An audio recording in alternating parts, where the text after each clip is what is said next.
rencontrer la presse parce que la question qui pend à vulgariser, c'est une question d'intérêt national. Je suis une victime et je veux croire qu'il y en a bien d'autres, une victime des banques commerciales de la République d'Haïti.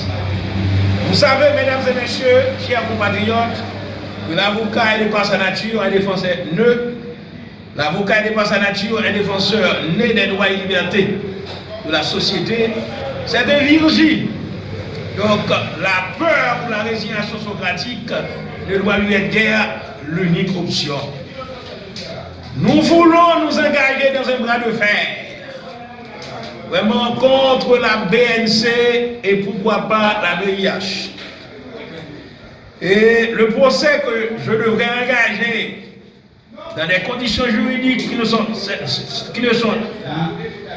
seulement scandaleuses, mais aussi, je dirais, très dangereuses, au motif que face à ces merdiers juridiques, où le juriste moderne n'a pas le droit de se cantonner dans des symboles auxiliaires des justices en acceptant le jeu de diversion, de manipulation où le système judiciaire a les poings et les mains liés.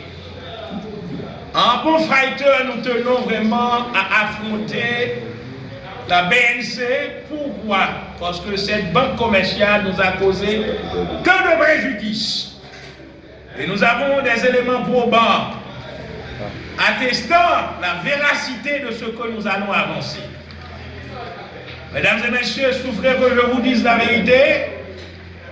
Il y a un client qui devait créditer mon compte d'une valeur de 10 000 $ américains, lequel compte est un domicilié à la BNC. Et ce client avait utilisé le service de SPI. SPI, c'est le système de paiement interbancaire.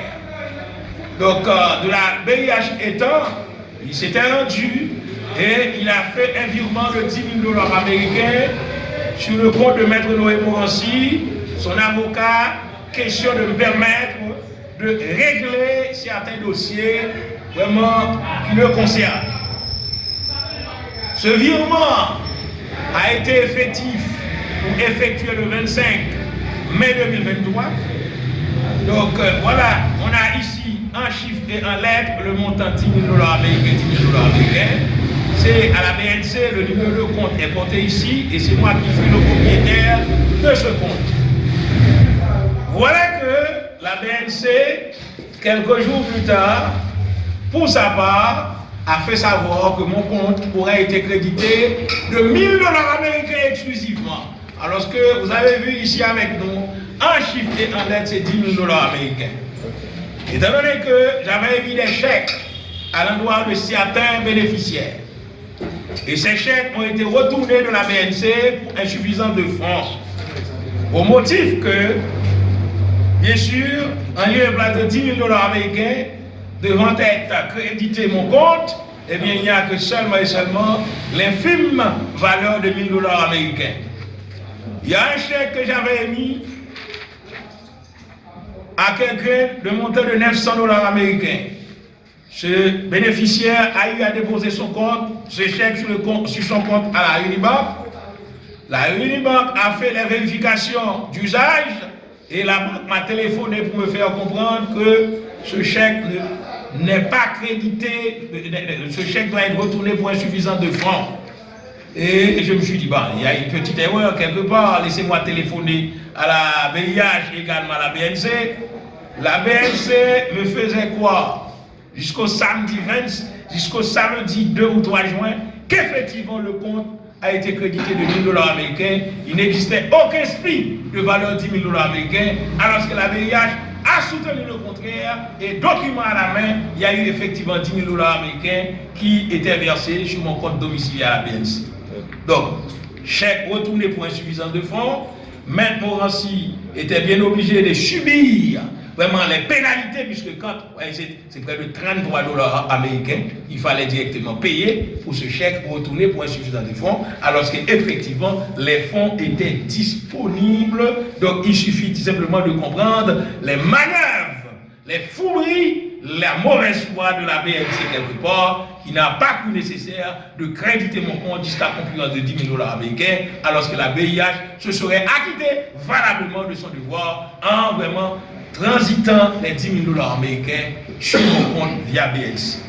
Donc, de ce fait, mesdames et messieurs, la BNC, sans décorum, sans élégance, n'a pas pris le soin même de s'excuser auprès de ma personne.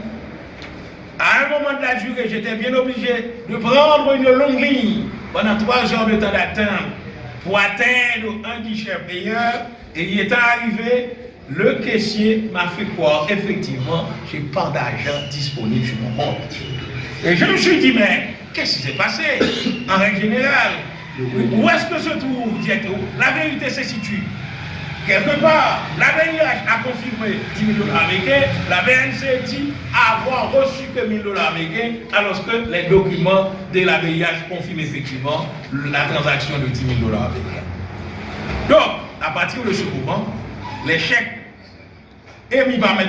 Morancy étaient retournés de la banque, et quand les chèques sont retournés de la banque pour insuffisance de fonds, eh bien, le bénéficiaire pourrait requérir les bons offices des juges de paix et de faire dresser un poster, et à partir de ce moment, il aurait pu me citer par devant le tribunal correctionnel en se basant sur l'article 337 du Code pénal pour escroquerie. Et que vous savez que l'escroquerie, c'est une infraction du 2e degré qui compète au tribunal correctionnel, et au tribunal correctionnel, il y a des peines vraiment d'emprisonnement, sans compter les amendes et également les dommages et intérêts au terme des articles 1er du Code d'instruction criminelle, 11 du Code pénal, 1168 et 1169 du Code civil haïtien. Donc, pareille situation m'a mis vraiment dans mes petits souliers de baptême. Et remarquez, la BNC, en haïssant de la sorte, m'a causé d'énormes préjudices, des préjudices à la fois moraux et matériels. Mais que dit la loi en pareil cas? Et revenons-en pour les questions de banque. Il y a le Code civil haïtien qui dit, quand quelqu'un a ouvert un compte vraiment chez telle ou telle banque, s'il a un compte en dollars américains, s'il veut avoir vraiment son argent en dollars américains, eh bien la banque doit lui restituer l'argent en dollars américains. Mais il est à remarquer depuis un certain nombre de temps que quand on a un compte domicilié chez telle banque commerciale, qu'on veut avoir directement du dollar, on vous dit automatiquement, c'est limité, vous n'avez accès qu'à 300 $ américains. Mais qu'est-ce qu'on peut faire, monsieur, avec 300 $ américains, si on a un loyer 4 000, 5 000 $ américains à payer, alors que l'argent est disponible quelque part dans une banque, vous les payez vraiment vos dépenses locatives, vous n'êtes pas en mesure de le faire parce que la banque vous dit que c'est 300 $ américains, vraiment, vous avez droit à 300 $ américains. Vous imaginez, on risque de vous sommer et de vous déguerpir de la maison, vraiment pour locataire de mauvaise foi. Pourquoi? Parce que vous n'avez pas payé à temps vos dépenses locatives, alors que votre argent se retrouve vraiment entre les mains des banques commerciales de la place. Donc, l'agissement de la banque est en contravention avec les dispositions des articles, bien sûr, 1699, 1706 et 1711 du Code civil haïtien. Car la loi dit que si j'ai l'argent en dollars américains et je voudrais avoir mon argent en dollars américains, la banque, sans lésiner sur les conséquences, sans tergiversation, doit répondre à mes exigences en me livrant directement l'argent que j'ai eu directement chez elle en dollars américains. Vous voulez que je vous rappelle qu'en article 1711 du Code civil, on dit que le dépôt doit être remis au déposant aussitôt qu'il le réclame. Lors même que le contrat est fixé un délai déterminé pour la restitution, même les son dépôt à terme comme c'est gagné, si ma difficulté mal derrière, vous obligez de calmer l'argent c'est pour gagner. À condition que vous avez dit comme pas de l'argent, il faut approuver une opposition de droit civil ou bien directement dans mon saisi qui fait sous compte. Dans les cas où l'argent, vous n'avez payé ou mettre l'argent. Et dans l'article 1199, là, il dit le dépositaire doit rendre identiquement la chose même qu'il a reçue. Dépositaire là, c'est banque là, consignataire là, c'est le monde qui dépose l'argent. Donc, article, ça dit que banque là doit remettre l'argent identiquement avec un débat espèce sur notre trébuchant, débat dollar à bon dollar, débat goud à bon goud, ensemble avec le monde qui est recevoir l'argent. Et en regardant là, il dit que si, en cas Si mon a mouru d'une façon ou d'une autre, eh bien c'est héritier qui est droit avec l'argent ou pas le droit de faire l'illustration sous l'argent. Eh bien dans cette situation, ça, vous avez vu que la banque a causé des torts et des préjudices à l'ensemble de nos compatriotes. Et j'en vais pour preuve. J'ai mon fils vivant en République dominicaine. Je devais lui envoyer 450 $ américains. J'ai mis un chèque de 450 $ américains. On nous a payé que 300 $ américains et les 150 $ américains, la différence en gouttes. Avec un taux de 138 gouttes 50. Alors que sur le marché parallèle, le dollar se vend à 145 gouttes. Donc, pour qu'on obtienne, pour qu'on ait les 150 $ américains, il va falloir que vous déboussiez jusqu'à concurrent des 850 gouttes. L'argent me tenait même. Mandel ou pas bon, ou bon quantité en gouttes, vous n'avez obligé à chercher 850 gouttes de poche pour mettre sous son même mal à tête 150 $ sur le marché, alors que c'est vous-même encore qui mettez les gens à acheter $ pour même sur le marché. Donc quand nous parlons de l'escroquerie, vol, c'est vol, association de malfaiteurs, voilà de qui ça banque la méthode. Donc on y a là, sous on 3 000 $ baguette, pour payer le loyer, c'est 300 $ au caprin, il faut obliger de faire 10 chèques de 300 $ avec.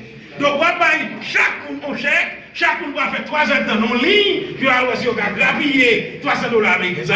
Et il faut payer les gens, parce que le plus souvent, l'envoi de il faut qu'à ballon 1500 gouttes, on démine, il va payer dans 2-3 heures de temps. Ou même, pas de humiliation, parce que l'envoi, c'est quand on va camper sur 5 jours. Moi-même, commencer comme on a payé 3 heures de temps, c'est qui m'a fait mal. L'envoi, il va rentrer dans la banque là. Si il y a 7 qui cherchent à payer, ou après c'est 3 qui ont 4 autres personnes, 4 étaient vides, parce qu'il n'y a pas sur la bêtise, c'est Mando vient de charité, il a craché dans le bolou. Voilà exactement comment la banque, ou les banques commerciales, traitent en d'autres termes leurs clients. Ça, c'est une stupidité, ça, c'est révoltant, c'est bizarre. Donc, fort de toutes ces considérations, j'ai voulu avoir le soutien de l'opinion publique, car je ne suis pas la seule victime dans le cadre de cette affaire. Et parlant de victimes, il y a des victimes imaginaires, il y a des victimes réelles, il y a des victimes victimisées. Donc, je suis doublement victime, car vous imaginez, voilà que j'ai été obligé de compenser plus de 33 $ américains sur un chèque que j'avais émis alors que l'argent était disponible. La banque n'a pas voulu payer ces chèques. Et je dois vous dire, ce n'est pas peut-être la dernière fois que j'ai eu à expérimenter cette situation décevante, parce que pas longtemps de cela, je me rappelle avoir livré un chèque de 3 000 $ américains à un notaire pour un client. 4 ou 5 mois par la suite, on allait me retourner ce chèque, alors qu'au moment où je l'avais émis, il y avait suffisamment de fonds vraiment disponibles pour pouvoir payer le chèque. Donc, étant donné après 3-4 mois, etc. Donc, moi, personnellement, je crois que